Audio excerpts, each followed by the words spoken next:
Dr.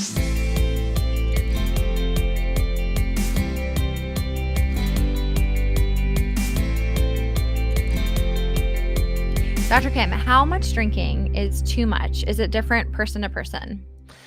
Obviously, that's not the area I work in. I refer to people at that, but I do deal with it because it's a part of a lot of marriages and it's a part in a negative way.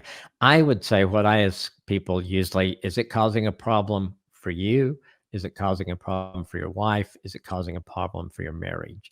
And if it is, then I think you need to look at it. And I think because sometimes I don't know. Some people can drink more than others, and I don't know all the stuff, how that goes into it, whether it's body weight or size or all that kind of stuff. But I think you've got to, I think anybody that drinks, is this causing a problem for me? Am I having to call Uber way too many times to coming home from a restaurant? Am I calling in sick for work just because I had too much to drink last night? I'm fighting with my wife. Every time I drink too much, I get mad at her. Is it causing a problem in your life? Then I think that's a red flag to say, I got to look at this. Yeah, definitely. I think that's a really great question to ask yourself. For me personally, I feel like the Bible is pretty clear about drunkenness. Yeah. So I feel like getting drunk is not a good idea. I feel like getting drunk is a sin, but it's a hard situation because well, what is drunk and what isn't drunk? People could argue that, but I like what you say about like sexual purity. It reminds me of that here. It's just like, well, it's not how close can I get to the fire and not get burned. It's let Yeah. me get away from the fire. So Yeah. when it comes to this, you don't have to like come right against the line.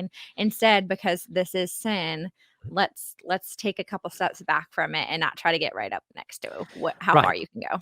And I think you're the only one that knows when it becomes sin. I mean, really, nobody else knows that. When you're not drunk, maybe you're just having a glass or two of wine with your spouse at dinner, things like that. We're not against anything like that.